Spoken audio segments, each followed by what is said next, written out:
So we're headed out to Fort Mead High School.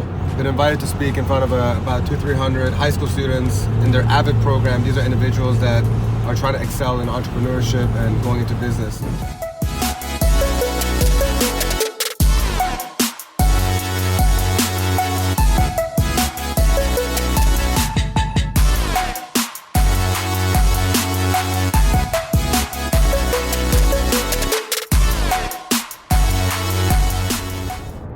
Iman Huschmand is a serial entrepreneur and a longtime producer of events, concerts, and web series.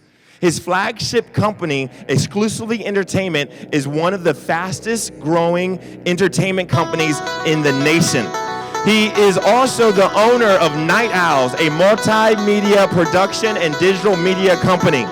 After 22 years and more than 3,000 events, Iman recently started a consulting company called Unite Conquer, and now produces seminars under the same name with the goal to educate, entertain, and inspire event professionals so that they have all the tools and resources to grow their businesses and impact their communities. Please join me in welcoming Iman Huschmand.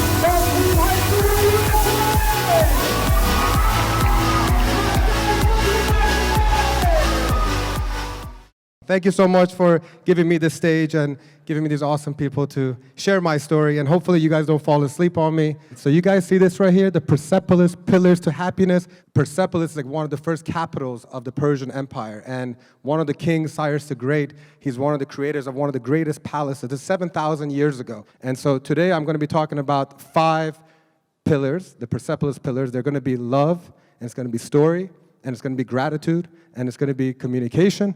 And then, because I know that the AVIID program is filled with individuals who are aspiring to perhaps being entrepreneurs or just basically becoming into the business world, people of influence. So I'm hoping that at the end, the fundamentals that we'll share will be some things that you guys can walk away with. You down with that? You cool? The reason why I want to talk about love today is because there is a shortage of love, in my opinion. There's a lot of hate. We live in a world that is extremely divided.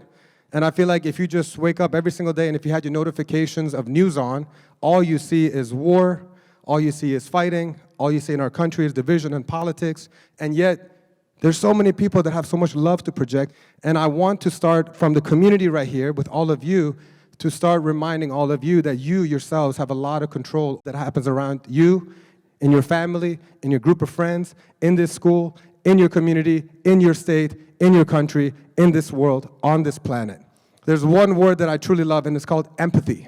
If you ever see somebody that's being so angry towards you, if somebody's like being rude or disrespectful, or all the people that you see that are doing the horrific crimes in the world, those are hurt people.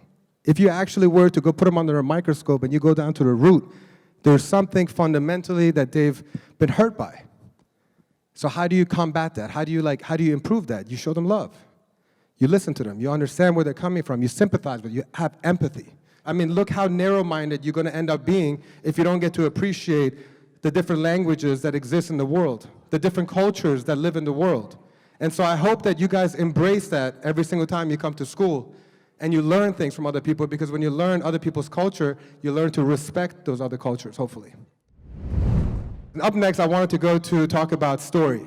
Story is basically your hero's journey. You guys are at the very beginning of a story that's going to be your legacy. And if you don't know yet what your purpose is, that's okay. But in my opinion, what's not okay is if you don't try it every single day to figure out what is your purpose, what is your mission, what is the reason why you're getting up every single day and doing what you're doing. Because if you don't have that purpose, you're going to lose your compass. And then you're going to sway left, and then nowhere land. You need to find out what it is that you're passionate about, what it is that you love. If it's music, then pick up an instrument and don't stop playing that instrument until you've done the best you could in that instrument. If it's art, paint every single day, no matter how ugly you think it is or how ugly somebody else thinks it is. If you love to make art and be the greatest artist that you can ever be. All right, so speaking of music, I think it's time to see these guys in action, so let's go. Girls hit you, hallelujah. Girls hit you, hallelujah. Girls hit you, hallelujah. 'Cause Uptown Funk don't give it to you. 'Cause Uptown Funk don't give it to you. 'Cause Uptown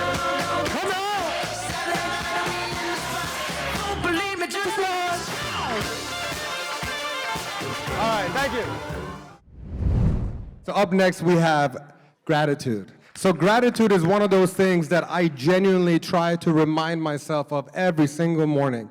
The moment that I wake up and I open up my eyes, I'm like, my goodness gracious, I actually have vision. When you think about it, just the gift of life, how incredible is that? The fact that you were born, how incredible is that? And I always say to myself, I was like, man, first of all, we all know how fragile life is. I mean, just look back, Kobe Bryant. I mean, geez, like, it just like those are the constant reminders that I'm like, man, why do we have to have somebody die before we're grateful for what we have, before we're grateful for who we have?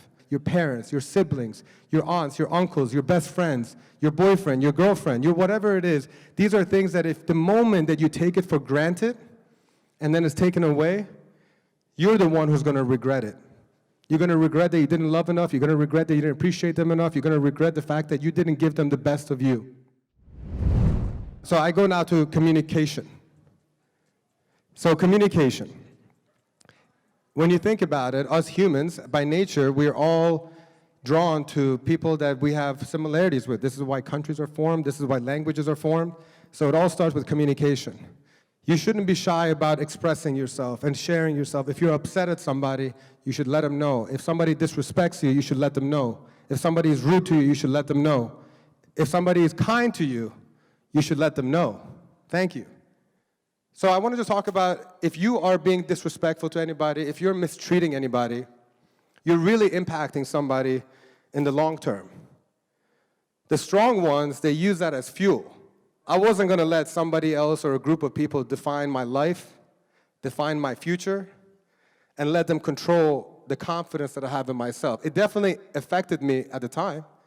But then when you grow older, you're like, oh my God, that had an impact on me. That dude definitely had an impact on me. That girl definitely had an impact on me. So communicating properly with people, the moment that you see disrespect, bullying, and that's not just to you. If you see bullying happening in the hallways, let them know, hey man, that's messed up. You know what? Maybe that person has a learning disability. Maybe that person has a physical disability. The last part is called fundamentals. We obviously live in a world of social media, and social media can come back and bite you in the ass very, very quickly. Which means what? Is that with Twitter and TikTok and Facebook and Instagram and whatever you guys are on, you got to think twice before you post. I would highly recommend that if you're trying to enter the workforce or if you're trying to run your own business, that you have to be able to censor yourself to a certain point. It goes back to being respectful. I mean, you all know how many people have had their tweets from 8 years ago pop up that have ruined their careers, ruined their lives. Just kind of keep in mind that social media is there forever and ever and ever. And frankly, there's a lot of things that I'm super ashamed of myself from putting on Facebook 10 years ago, and I hate that Facebook sends me memories of that crap that I wrote. So I want to make sure you guys don't do the same thing. There's a lot of young entrepreneurs these days, 16, 17, 18 years old, that are doing great things, which is probably enticing some of you to do it. The problem is that a lot of people think that they just put up an Instagram page and boom, now I have a business, now I'm cool. And then they forget about all the fundamentals. The fundamental is if you're going to have a business, you better have a business plan. And the business plan should have a SWOT analysis. And if you don't know what a SWOT analysis is, then you definitely shouldn't be thinking about starting a business. So first, Google up SWOT analysis before you start your business, because that's a way that you can test your strengths and weaknesses and opportunities and threats in the marketplace, in the product. If you're selling a product, who's going to manufacture it? How much is it going to cost? How much are the expenses? Do you need an office? Do you need a staff? Do you need to, how much do you have to spend on marketing? How are you going to get the word out? All these things. That's a business. Opening up an Instagram page and saying that I sell sneakers is not a business. It's all about making small, incremental changes in your life. And when you do them over and over and over every single day, every single week, every single month, if you have that work ethic, if you have that drive, if you have that passion, if you are willing to accept little setbacks as being part of the journey and not like the end of the road, then you're going to continue to progress. And you're going to look back after 6 months and you're like, damn, I lost 10 pounds by doing this every day, by cutting out soda, by cutting out this. I hope that if there's anything you take away from this little presentation is, man, just be more kind, be more loving, be more respectful, because you have the power to change somebody's life. You really do. You genuinely do. On that note, ladies and gentlemen, would you guys give me the honor of a nice selfie from stage so I can memorialize this moment for myself? You guys down with that? All right, let's do one of these. On the count of 3, we're going to say Mustangs, okay? 1, 2, 3. Mustangs. That was amazing. I want to say thank you to Lance and Miss Sellers and Mead High School for giving me this opportunity to share my story. This was the ultimate teamwork, and that's what it's all about. Spread love, be together, one nucleus, and kick ass, and be the positive influence that you want to see in the world. Much love.